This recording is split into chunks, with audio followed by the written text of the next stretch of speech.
Hi, this is Rashid Malik, and today my topic is Montague-Chelmsford Act 1919, Rowlatt Act 1919, Chora Chori Incident, Mopla Uprising Incident, Non-Cooperation Movement, Satyagraha movement, खिलाफत movement and Simon commission.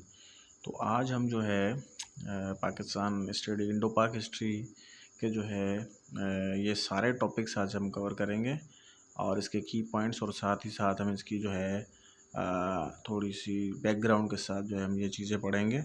तो और MCQs में क्या चीज़ आती हैं और इनमें से कौन सी की पॉइंट्स जो है वो हमारे एग्ज़ाम पॉइंट ऑफ व्यू से जो है इम्पॉर्टेंट है, उसको आज हम डिटेल से डिस्कस करेंगे। तो सबसे पहले जो है वो आता है मॉन्टेग-चेम्सफोर्ड एक्ट 1919। तो सबसे पहले तो जो है ना यहाँ से हमने याद रखना है कि लॉर्ड चेम्सफोर्ड जो है वो वायसराय बने थे इंडिया के, और उसका रेन कब था 1916 से लेकर 1921 तक था। ये रेन याद रखना होता है, वायसराय के रेन वगैरह एमसीक्यूज़ में आते रहते हैं। और मॉन्टेग-चेम्सफोर्ड एक्ट जो है वो 1919 में जो है वो आया। ये एक्ट था क्या, बेसिकली ये एक कानून था कि सब कॉन्टिनेंट को जो है वो कैसे रूल किया जाए और उसके ऊपर जो है कानून साजी कौन सी बनाई जाए। तो उसी के कुछ पॉइंट्स हैं जो एमसीक्यूज़ में जो है बहुत इम्पॉर्टेंट हैं। इसके सवाल आते हैं। तो यहाँ पे लिखा हुआ है कि according to Montagu Chelmsford reforms 1919 bicameral legislature was established in centre. तो बाय कैमलर, तो बायकैमलर का मतलब ये होता है कि जैसे आजकल जो है हमारे जो सेंटर फेडरल गवर्नमेंट है उस वो जो है उसके असेंबली के दो हिस्से हैं, यानी कि lower house and upper house. और लोअर हाउस को जो है वो नेशनल असेंबली कहते हैं और अपर हाउस को जो है वो सेनेट कहते हैं। बिल्कुल इसी तरह इनको बायकैमलरिज्म कहा जाता है या बायकैमलर कहा जाता है क्योंकि इसके टू हाउसेज हैं। इसी तरह अगर हम प्रोवेंस पे आ जाएँ तो वो यूनिकैमलर होते हैं क्योंकि वहाँ पे एक हाउस होता है। अगर हम बात करें किसी भी प्रोविंस की तो वहाँ पे आपने कभी नहीं सुना होगा कि नेशनल असेंबली या उसका लोअर हाउस या अपर हाउस, सिर्फ आपने एक ही असेंबली सुनी होगी जहाँ पे जो है कानून साजी होती है। लेकिन जो वफाक में होती है वो बायकैमलर होती है क्योंकि वहाँ पे दो हाउसेज होते हैं। कोई भी बिल पास होना होता है तो दोनों हाउसेज से वो पास होने के बाद वो जो है वो पूरे कंट्री में नाफिज किया जाता है, तो उसको जो है बायकैमलर कहते हैं। तो बिल्कुल इसी तरह जो गवर्नमेंट ऑफ इंडिया एक्ट था, मतलब चेम्सफोर्ड रिफॉर्म्स जो एक्ट था वो उसके अंदर ये डिस्कस किया गया और डिटेल में कि बायकैमलर जो है वो लेजिस्लेटिव जो है वो इस्टेब्लिश किया गया सेंटर में। तो आगे देखते हैं कि उनके नाम क्या रखे गए। तो उन दो हाउसेस के नाम क्या रखे गए, एक था सेंट्रल लेजिस्लेटिव असेंबली यानी कि लोअर हाउस, और काउंसिल ऑफ एक्ट जो है वो अपर हाउस। बिल्कुल इसी तरह ही जैसे आज की हमारी अपर हाउस को जो है वो कहते हैं सेनेट और लोअर हाउस को हम कहते हैं नेशनल असेंबली। तो ये 1919 यानी पाकिस्तान और इंडिया आज़ाद होने से पहले सब कॉन्टिनेंट में उस वक्त जो 1919 का जो मॉन्टेग-चेम्सफोर्ड एक्ट था 1919, उसके अंदर अपर हाउस को जो है वो काउंसिल ऑफ एक्ट का नाम दिया गया, काउंसिल ऑफ स्टेट का नाम दिया गया, और उसके अलावा लोअर हाउस को जो है वो नाम दिया गया सेंट्रल लेजिस्लेटिव असेंबली। तो ये दोनों पॉइंट्स याद रखने हैं, एमसीक्यू के हवाले से बहुत है इंपॉर्टेंट है। उसके बाद आता है powers were divided between centre and the provinces. तो पावर्स जो हैं वो सेंटर और प्रोविंस दोनों को बांट के दिए गए। जैसे आजकल के हमारे मतलब पाकिस्तान में अगर आप देखा जाए तो कुछ ऐसे पावर्स हैं जो वफाक के पास होते हैं और कुछ ऐसे पावर्स हैं जो प्रोविंसेस के पास होते हैं। स्पेशली अगर आप देख सकते हैं काफ़ी ऐसे इदारे हैं जिनके ऊपर वफाक का कंट्रोल होता है, जैसे कि नादरा का एक ऐसा इदारा है जो कि प्रोविंसेस में भी होते हैं लेकिन उनका मेन कंट्रोल जो है वो वफाक के पास होता है। अगर हम इसके अलावा और मुख्तलिफ हेल्थ का देख लें, अगर आप एजुकेशन का देख लें तो ये प्रोविंसेस के पास भी होता है और सेंटर के पास भी होता है, लेकिन इसकी जो है प्रोविंसेस के पास भी अथॉरिटी होती है। तो इस तरह के बेशुमार जो हैं वो डिपार्टमेंट्स हैं जो कि उनके ऊपर वफाक और प्रोविंस के ऊपर जो है अलग अलग उनके जो है राइट्स होते हैं या उनके जो है उनको चलाने के पावर्स होते हैं। तो नेक्स्ट इसके बाद है कि the provinces were to follow the dual government system or DRG. तो ये जो डीआरकी जो है यानी कि ये डबल गवर्नमेंट सिस्टम है। बिल्कुल मैंने अभी बयान किया कि डबल गवर्नमेंट सिस्टम, डीआरकी लफ्ज़ का मतलब ही होता है कि ड्यूअल या डबल गवर्नमेंट सिस्टम, यानी कि आप देख सकते हैं कि एक ही सूबे में जो है वफाक के भी जो है मर्ज़ी चल रही होती है, यानी कि देख सकते हैं आपने यहाँ पे दो जो है ना एग्जेक्टिव पोस्ट होती हैं। एक होता है चीफ मिनिस्टर साहब जो कि प्रोविंस का बड़ा होता है, उसके बाद एक गवर्नर होता है जो कि वफाक की तरफ से सूबे के ऊपर अपॉइंट हुआ होता है, सेकंड सबसे बड़ा होता है, ठीक है। तो जो है इसी तरह और इस तरह के बेशुमार इदारे होते हैं जो कुछ वफाक के अंडर होते हैं और कुछ जो है जो है सूबे के अंडर होते हैं, प्रोविंस के अंडर होते हैं। तो इनको मिला के जो है ना इस सिस्टम को डीआरकी सिस्टम कहा जाता है। तो आगे चलते हैं। इसके बाद है central government was responsible to British parliament through the secretary of the state. जो सेंट्रल गवर्नमेंट है वो ब्रिटिश पार्लियामेंट को जो है वो जवाबदेह है, रिस्पॉन्सिबल है किसके through? The secretary of the state. अच्छा, सेक्रेटरी ऑफ द स्टेट जो है उस दौर में इस तरह की पोस्ट होती थी जैसे आजकल हमारे पाकिस्तान में पीएम की पोस्ट है। क्योंकि अगर हम देखा जाए तो पाकिस्तान में जो टॉप पोस्ट है वो है प्रेसिडेंट, उसके बाद अगर सेकंड नंबर पे आती है तो वो प्राइम मिनिस्टर आती है। ये अलग बात है कि पावर्स हमारे पास सबसे ज़्यादा जो है वो प्राइम मिनिस्टर्स के पास होते हैं, लेकिन अगर कानूनन देखा जाए तो सबसे बड़ी पोस्ट प्रेसिडेंट है। तो बिल्कुल इसी तरह उस वक्त जो है वो वायसराय जो है वो टॉप पोस्ट होती थी, आज के दौर में सदर के मकाम पे, ठीक है। और जो पीएम के मकाम होती थी उस वक्त जो है वो सेक्रेटरी ऑफ द स्टेट होते थे। तो सेक्रेटरी ऑफ द स्टेट जो इंडिया में अपॉइंट होते थे ब्रिटेन के, वो ब्रिटिश पार्लियामेंट को रेस्पॉन्सिबल होते थे, ठीक है। और उसके बाद जो आते हैं कि इट हैज़ बायकैमरल लेजिस्लेटिव। तो इसकी जो है बायकैमरल लेजिस्लेटिव और बायकैमरल जो है वो मैंने डिटेल में ऊपर डिस्कस किया है। The system of dyarchy was established at provincial level. तो ये प्रोवेंशल लेवल पे जो है सिस्टम ऑफ डीआरकी जो है वो इस्टेब्लिश्ड हुआ। अब डीआरकी को मज़ीद जो है नीचे डिस्कस करते हैं। एक बात याद रखें, जो ऊपर मैंने पॉइंट सारे बताए हैं ये सारे पास्ट पेपर्स में से लिए गए हैं, यानी ऊपर जो जितने भी पॉइंट्स हैं वो सारे इंपॉर्टेंट पॉइंट्स हैं और की पॉइंट्स हैं और डिफरेंट पेपर्स में से लिए गए हैं। तो इसको डिटेल में डिस्कस कर रहे हैं कि डीआरकी सिस्टम क्या है आगे। Dyarchy in province reserved subjects like finance, law and order, army, police, these powers are under the control of viceroy and executive council. तो ये जो रिजर्व्ड सब्जेक्ट्स हैं, इस तरह के जो डिपार्टमेंट्स मैंने नाम लिए, ये सारे जो हैं वो वायसराय उसकी एग्जीक्यूटिव काउंसिल जो थी उसके कंट्रोल में थे। एंड उसके बाद जो है कुछ और सब्जेक्ट्स हैं उसको भी डिस्कस कर लेते हैं। उसके बाद आता है transferred subjects like public health, education, agriculture, local self government, etc, these are also under the control of Indian minister. तो ये देखें ये जो ट्रांसफर्ड सब्जेक्ट्स हैं इस तरह के जो है वो इंडियन मिनिस्टर्स के अंडर होते हैं। तो ये दो किस्म के हैं, मतलब पावर्स हैं या दो किस्म के जो है गवर्नमेंट्स, तो समझ लें आप।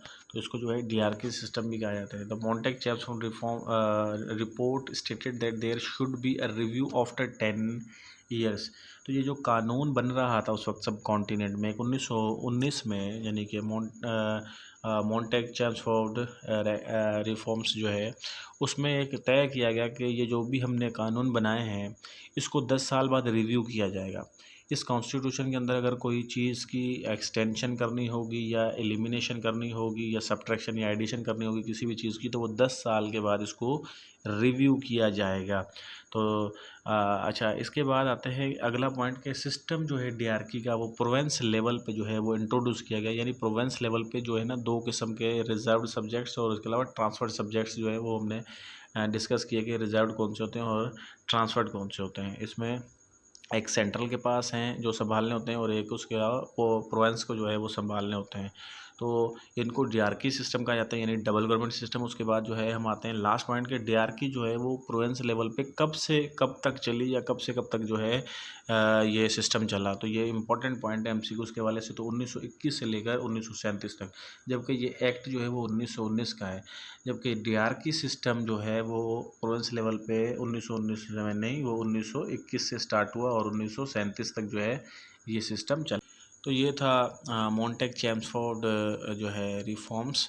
एंड उसके बाद आते हैं हम रॉवलेट एक्ट 1919। तो रॉवलेट एक्ट जो है वो 1919, ये भी एक्ट जो है वो पास हुआ। और ये एक्ट है क्या, बेसिकली इसकी मेन पॉइंट्स हम डिस्कस करते हैं, लेकिन मैं थोड़ा सा ओवरव्यू दे दूं कि ये बेसिकली एक एक्ट था कि उस वक्त अगर इंडिया में कोई बगावतें शुरू हुई थी, उन बगावतों को जो है एग्रेसिव वे से निपटना है और उनको जो है मुख्तलिफ़ किस्म की सज़ाएँ देनी हैं जो भी बागी लीडर्स हैं जो कि ब्रिटेन के ख़िलाफ़ जो है वो आवाम को निकालना चाहते हैं, ख्वाह वो मुस्लिम हो या ख्वाह वो हिंदू, जो उनसे निमटने के लिए एक हिकमत अमली बनाई गई जो कि उसको कहते हैं रॉवलेट एक्ट। और रॉवलेट एक्ट में निमटने का ये तरीका बताया गया कि इसमें जो है बड़े एग्रेसिव वे से जो है इनको हम सप्रेस करेंगे, जो भी बगावत ब्रिटेन के ख़िलाफ़ होगी। तो इसके मेन पॉइंट्स और की पॉइंट्स डिस्कस करते हैं। This act is also known as anarchical और रिवोल्यूशनरी एक्ट।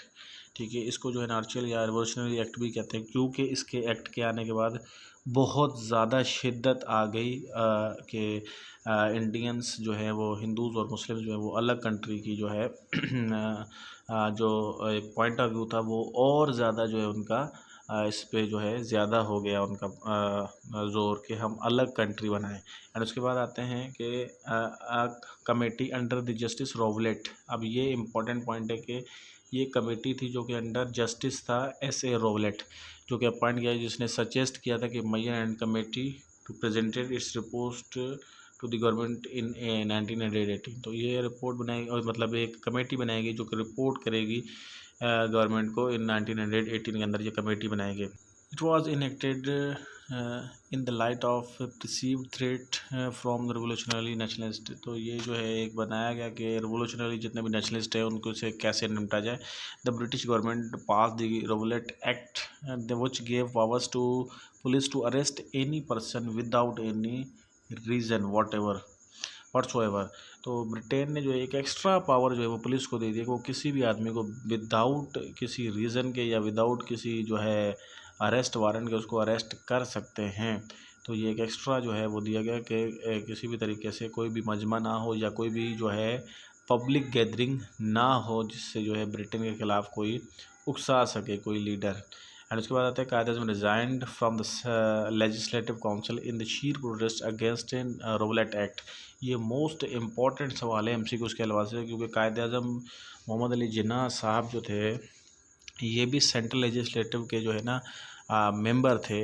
तो सेंट्रल लेजिस्लेटिव से जो है ना कायदे आज़म ने कब इस्तीफ़ा दिया, वो 1919 में दिया। और 1919 में वजह क्या थी कि क्यों दिया उसने इस्तीफ़ा, क्योंकि रॉवलेट एक्ट आया गया जिसमें ब्रिटेन ने यह तय किया कि हमने जो है इंडियन से बड़े एग्रेसिव तरीके से निपटना है और उनको जितने भी नेशनलिस्ट हैं जो बागी हैं उनके साथ हमने जो है कोई रियायत नहीं करनी, यानी उसके साथ जो है बाकायदा जो है उनको जवाब देना है, तो और सज़ाएँ भी देनी है। तो इस वजह से जो है कायदे आज़म ने जो है वो रिज़ाइन दे दिया। और उसका यह याद रखना है कि 1919 में जो है कायदे आज़म ने सेंट्रल लेजिस्लेटिव से जो है वो इस्तीफ़ा दे दिया है। आगे चलते हैं। During this 1919 Maulana Shaukat Ali and Maulana Mohammad Ali Johar started खिलाफत मूवमेंट। तो मौलाना मोहम्मद अली जौहर और शौकत अली ने, यानी इनको कलेक्टिवली अली बरदरान भी कहा जाता है, इन्होंने जो है ना खिलाफत मूवमेंट स्टार्ट की। तो हम इस खिलाफत के मूवमेंट के बारे में भी डिटेल में डिस्कस करेंगे, लेकिन उससे पहले क्या होता है कि रॉवलेट एक्ट के बाद कुछ इंसिडेंट्स होते हैं, कुछ मूवमेंट्स स्टार्ट्स होती हैं और कुछ इवेंट्स होते हैं। वो कौन कौन से होते हैं?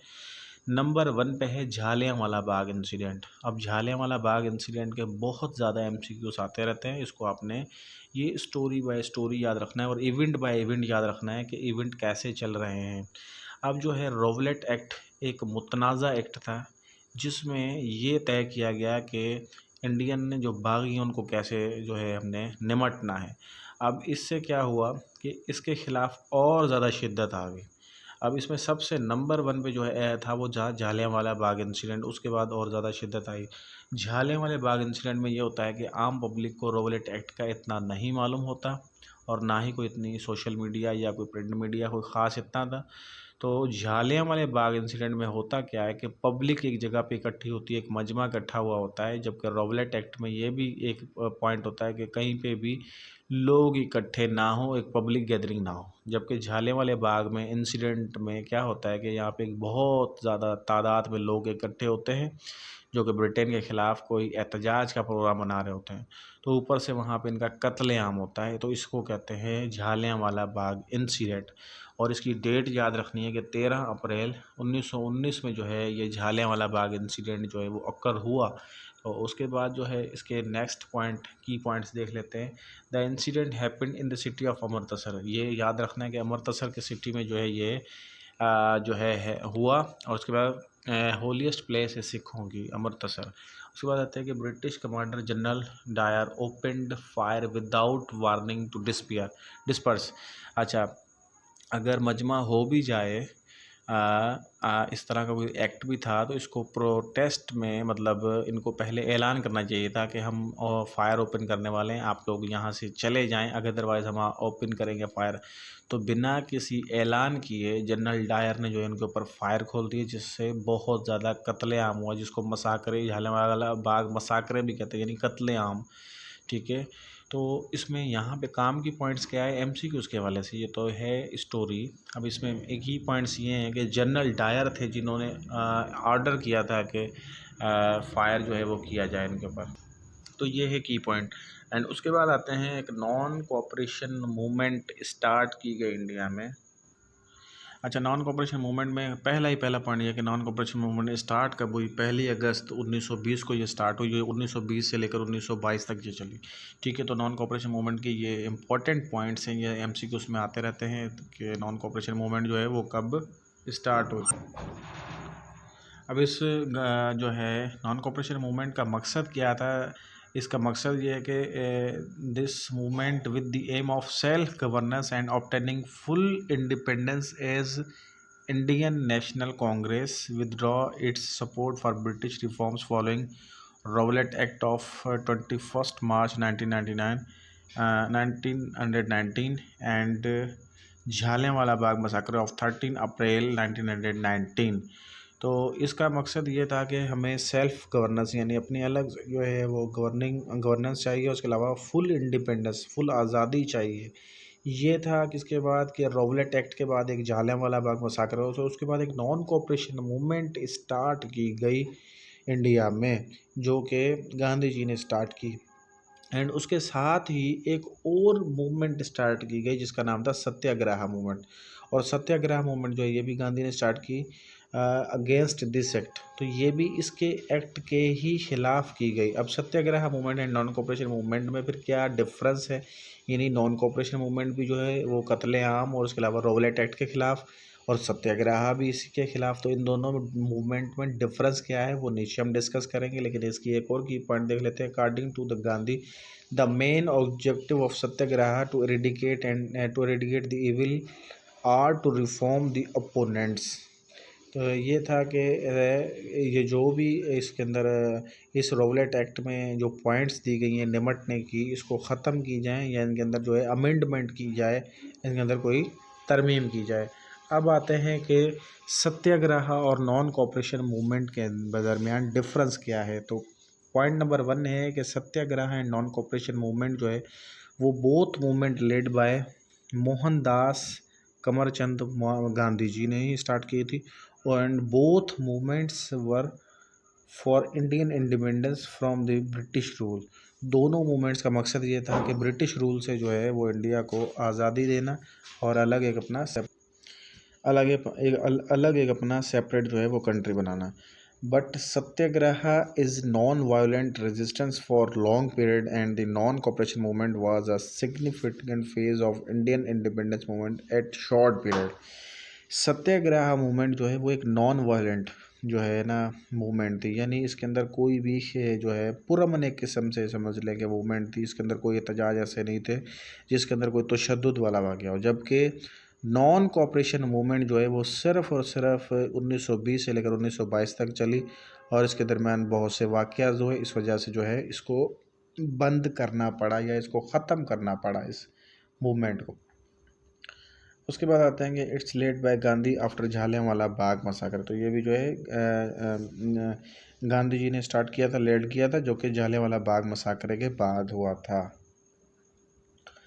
उसके बाद आते हैं कि चौरा चौरी इंसिडेंट। और चौरा चौरी इंसिडेंट यहाँ पे स्पेलिंग थोड़ी सी मिस्टेक हो गई है, Chaura Chauri incident. Chaura Chauri incident happened in 1922। तो 1922 के अंदर ये इंसिडेंट होता है। इसका डेट याद रखना है, ईयर याद रखना है। The people of Chaura Chauri start procession in 1922 and refuse to pay government taxes. तो इस चौरा चौरी इंसिडेंट में लोगों ने क्या किया कि हमने गवर्नमेंट को टैक्स पे नहीं करना है, और एहतजाज शुरू किया, जो कि 1922 में था।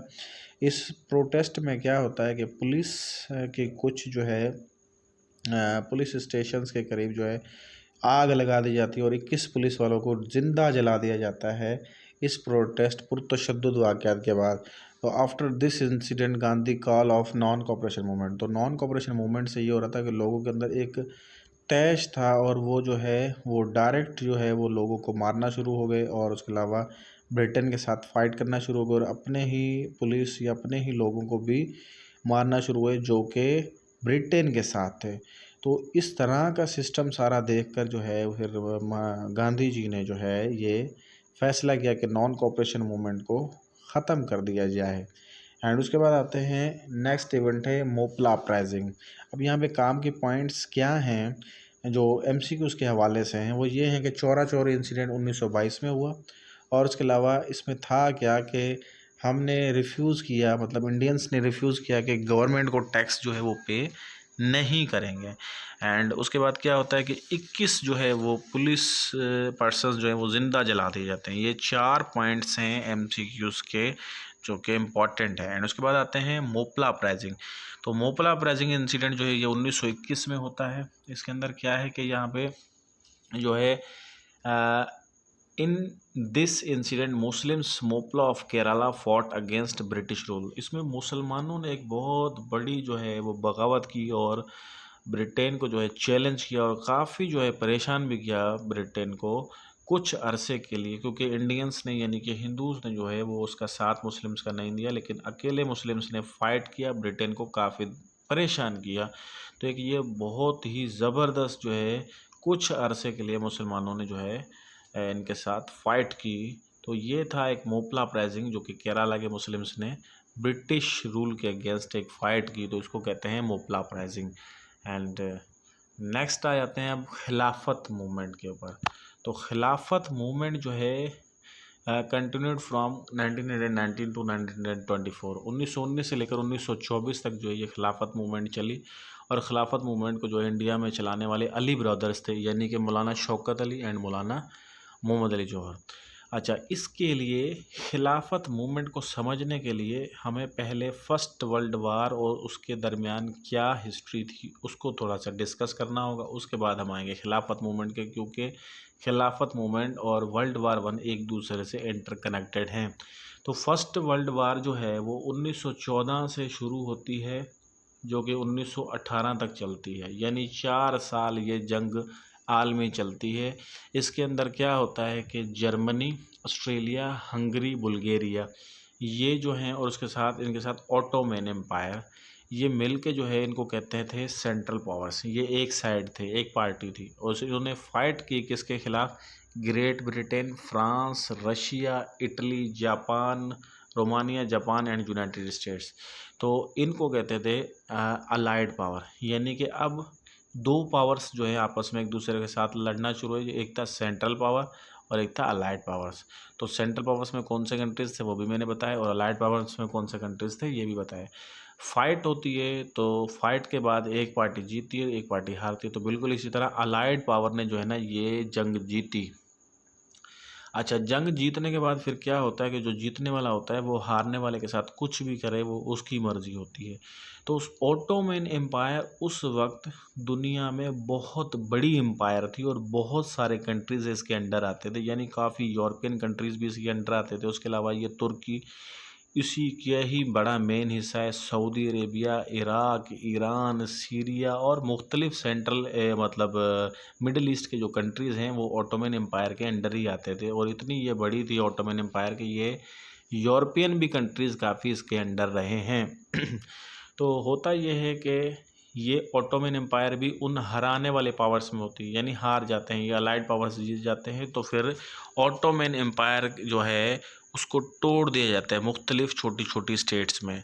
अब जब इसको तोड़ना जा रहे होते हैं एक ट्रीटी साइन हो रही होती हैं तो उसके अंदर क्या होता है कि इंडिया के अंदर एक जो है ना मूवमेंट स्टार्ट होती है, क्योंकि इंडिया में जो है वो ब्रिटेन का रूल होता है और ब्रिटेन जो है वो फाइट कर रहा होता है किसके खिलाफ? ऑटोमन एम्पायर, क्योंकि ब्रिटेन जो है वो अलाइड पावर का हिस्सा होता है और अलाइड पावर यानी कि ये सेंट्रल पावर के मुखालिफ, सेंट्रल पावर यानी कि ऑटोमन उस साइड होती है सेंट्रल की तरफ। तो यहाँ पे जो है इंडिया में एक ऑटोमन एम्पायर को बचाने के लिए एक जो है मूवमेंट स्टार्ट की जाती है जिसका नाम था खिलाफत मूवमेंट। तो ये था थोड़ा सा बैकअप कि ये खिलाफत मूवमेंट वर्ल्ड वार वन से कैसे इंटरकनेक्टेड है, तो ये मैंने डिटेल में डिस्कस किया। उसके बाद आते हैं कि ट्रीटी ऑफ सेवर्स साइन की गई जो कि 1920 में। अब इसमें क्या साइन हुआ कि it was 1920 treaty was sign between allied powers, allied of world war one and Ottoman empire. Ottoman empire और वर्ल्ड वार वन के बाद जो अलाइज पावर थे उनके दरमियान एक जो है वो जो है ट्रीटी साइन की गई जिसका नाम था treaty of Sevres. The treaty ceded large parts of Ottoman territory to France, United Kingdom, Greece, Italy, and created large occupation zones within the Ottoman empire. तो ऑटोमन एम्पायर को छोटे छोटे टुकड़ों में तोड़ के इसके मुख्तलिफ जो हैं कंट्रीज़ बना दिए जाएंगे। ये एक ट्रीटी साइन हुई जिसका नाम था ट्रीटी ऑफ सेवर्स। अब ये भी याद रखना है कि ट्रीटी ऑफ सेवर्स कब साइन हुई। एंड उसके बाद आते हैं कि मौलाना मोहम्मद अली जौहर ने जो है ना वो जेल से निकले, क्योंकि ये मूवमेंट स्टार्ट की गई तो इनको जेल में डाल देगा। तो ये जेल से कब निकले? 1924 में। उसके बाद आते हैं कि शुद्धि मूवमेंट जो है इस दौरान एक स्टार्ट की गई जो कि बाय राम ने स्टार्ट की और सुपरवाइज कौन कर रहे थे? Doctor Moonje. उसके बाद आता है कि the main aim of Shuddhi movement was to convert non Hindus to Hinduism. अभी इस शुद्धि मूवमेंट का जो है वो काम ये था कि जो भी नॉन हिंदूज़ थे उनको हिंदू में कन्वर्ट करना, फिर चाहे ज़बरदस्ती कन्वर्ट करना लेकिन कन्वर्ट करना। उसके बाद आते हैं कि डॉक्टर मून जी स्टार्टेड सैंक्टन मूवमेंट। अब ये डॉक्टर मून जी ने एक और मूवमेंट स्टार्ट की थी जिसका नाम था Sangathan movement. The aim of Sangathan movement was to the Hindu youth and preach violence against Muslim. अब ये प्योरली एक पुरतशद्दुद जो है वो मूवमेंट स्टार्ट की गई हिंदूज़ की जानिब से कि मुस्लिम्स के ख़िलाफ़ जो है वो वायलेंस करें और तबलीग करें और इनके ख़िलाफ़ जो है वो हिंदूज़ को उकसाएं। तो ये भी एक मूवमेंट थी। तो ये छोटे छोटे जितने भी की पॉइंट्स हैं ये सारे पास पेपर्स हैं, इनमें से कोई भी एक्स्ट्रा पॉइंट नहीं है, ये सब काम के पॉइंट्स हैं। आप लोगों ने ये मेमोराइज़ करने हैं। ये जो मैं थ्योरी बता रहा हूँ या ये जो आपको स्टोरीज़ बता रहा हूँ ये आपने जहन में रखनी है कि ये स्टोरी कैसे हो रही है, यानी कि ये जो है टॉपिक दूसरे टॉपिक से कैसे रिलेटेड हो रहा है। अपने लड़ी से लड़ी ऐसे मिलाते याद करते आना है और की पॉइंट्स सारी मेमोराइज़ करनी है। जितनी भी आपकी स्क्रीन पर पॉइंट्स मैंने लिखी दी ये सारी जो है पास पेपर से ली गई हैं, तो इसमें से कोई भी पॉइंट स्किपेबल नहीं है, ये सारे मेमोराइज़ करने हैं। एंड उसके बाद आते हैं साइमन कमीशन। अब साइमन कमीशन क्या है कि मैंने आप लोगों को क्लास के स्टार्ट में ही बताया था कि मॉन्टेक चैम्प्स ऑफ रिफॉर्म्स होते हैं या एक्ट आता है 1919 में। उसमें इंडिया के लिए एक कानून दिया जाता है और मुख्तलिफ जो है वो अपर हाउस लोअर हाउस उनके नाम हैं। उसके अलावा ठीक है उसमें यूनिकैमेलिज्म नहीं है, बायकैमेलिज्म है। उसके अलावा हर चीज़ को जो है वो वहाँ पे डिफ़ाइन किया गया। उसमें एक पॉइंट थी कि दोबारा 10 साल के बाद इस को जो है वो रिव्यू किया जाएगा। तो बिल्कुल उसी को रिव्यू करने के लिए एक कमीशन कायम किया जाता है उसी कानून को जिसका नाम है साइमन कमीशन। एक कमीशन जो है वो बनाया जाता है जो कि 1919 वाला कानून को रिव्यू करने के लिए बनाया जाता है। तो अब इसके हम मेन की पॉइंट्स को डिस्कस कर लेते हैं जो एग्ज़ाम के हवाले से काम के हैं। The purpose of this commission is to report the working of Indian constitution established by Government of India Act 1919। तो गवर्नमेंट ऑफ इंडिया एक्ट यानी कि वो जो mental change of reforms act था उसको आगे चल के गवर्नमेंट ऑफ इंडिया एक्ट बन गया, क्योंकि वो जब लगा तो वो हो गया गवर्नमेंट ऑफ इंडिया एक्ट 1919। तो इसमें जो है इसका पर्पस क्या था कि हाँ वर्किंग इसकी रिपोर्ट पेश करना कि जो कॉन्स्टिट्यूशन यानी कि जो इस्टेब्लिश किया था 1919 के अंदर उसके अंदर कोई कमी कोताही है या उसके अंदर कोई अभी एडिशन करनी है या सब्ट्रैक्शन करनी है वक्त के हिसाब से, तो उसके लिए ये कमीशन तश्कील किया गया। इसका मकसद ये था। एंड आगे चलते हैं 1927 में जो है अपॉइंट किया गया ये commission under the supervision of sir John Simon. अब यहाँ पे दो मेन पॉइंट्स हैं कि साइमन कमीशन जो है वो उन्होंने विज़िट कब किया इंडिया, वो 1928 में, ये एक अलग पॉइंट है। लेकिन ये कमीशन बना कब? ये 1927 में। अब ये कमीशन क्यों बना और ये कमीशन का मकसद क्या है ये मैंने डिटेल में भी आप लोगों को बताया है। एंड उसके बाद नेक्स्ट पॉइंट पर आते हैं कि Simon commission was a group of 7 members. ये इम्पॉर्टेंट पॉइंट है कि साइमन कमीशन जो है वो कितने मेंबर्स पर मुश्तमिल है? 7 मेंबर्स पर। एंड पार्लियामेंट के जो हैं उसके अलावा under the chairman of sir John Simon. तो साइमन कमीशन जो है वो 7 मेंबर पर मुश्तमिल है, और ये किसकी जो है चेयरमैनशिप में जो है वो बना, ये था सर जॉन साइमन।